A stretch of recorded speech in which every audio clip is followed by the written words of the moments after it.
Wednesday, it was a Wednesday? It was in April. A Wednesday in April, and we had news from Nick, the bar manager, that the rumours are true, guys. The place is closing down. 5 days' time, this place won't be a pub anymore. I'm sitting outside by the Ivy House. This was very much our local pub. We'd come here at the weekends, often for a drink during the week as well. And yeah, we absolutely loved coming here. It's a really unique venue and very sad when it was lost. On average now, 2 pubs in London alone are closing every week. So that's over 100 pubs every year. We really felt that void in the neighbourhood. It just left the local area with a bit of a hole in the middle. Britain's pubs are a special part of this country's heritage. They're also a very important part of every community. They're often the only place in the community where neighbours get to meet together. And they're great equalisers as well. It doesn't matter if you're unemployed, doesn't matter if you're a millionaire, everyone's equal in the pub. A few of us got together on that Wednesday in the pub, just naturally gravitated towards each other, talking about how we were all very upset about the news and what could we do to stop the inevitable happening. So a group sort of naturally formed of like-minded people. When it closed, I was obviously very keen to get involved and try and do something to help save the pub and make sure that we didn't lose it. What people picked up on first of all was that it was a Grade 2 listing pending on the building. And if this could be somehow pushed through, at the end of that very week, possibly this might help save the pub. A developer was going to be the guy who was going to be buying the place. And he could have come in on the Monday morning and we wouldn't be sitting in this pub now. English Heritage decided that this pub was worthy of Grade 2 listing for a number of reasons. It's a wonderful example of an interwar pub that was built in the 1930s and that is largely intact. This bar that I'm sitting at now is part of a large central serving area which served all the different rooms that radiated around it.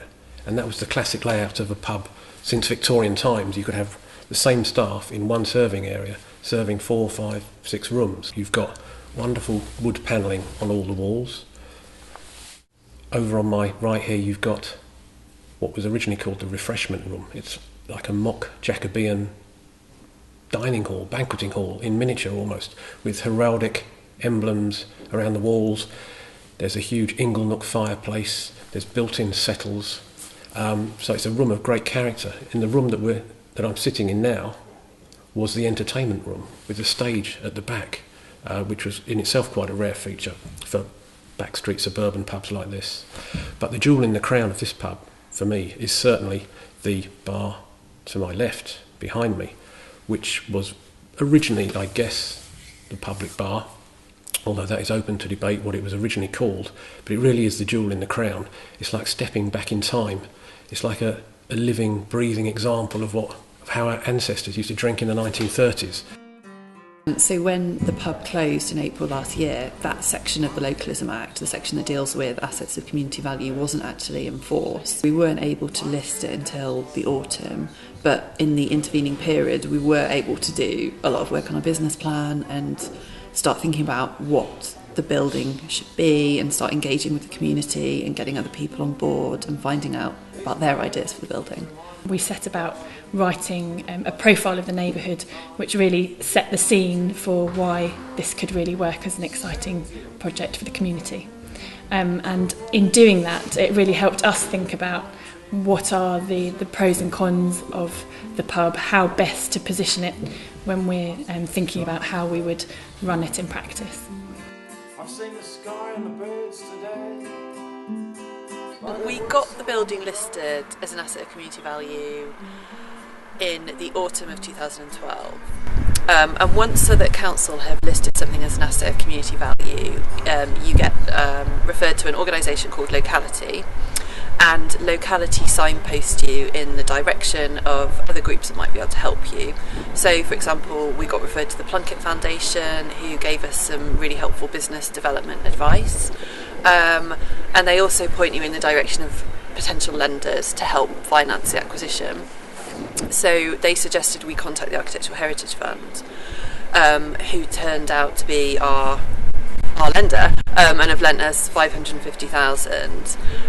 So the community right to bid really opened all those doors for us, because it was once we got the building listed as an asset of community value that we started to kind of make real progress. We are a community benefit society, which means we're able to issue community shares. We've got a target of 100,000 by the end of May. The capital we're raising through the community share issue we're using as working capital, so that we have a reserve when we open to pay our staff wages for the first few months, pay our suppliers for the first few months, and also potentially, depending on how well the share issue goes, to start thinking about reinstating the second entrance to the front bar, which will really open up the space and make it much more flexible. We're able to pay a moderate amount of interest on people's shares, but really it's also an investment in the community itself, and the return you get on your investment is a social dividend as well, because we hope it'll be an absolutely fantastic venue that everyone can use, and also just contribute to the character of the neighbourhood and make Nunhead an even better place to live.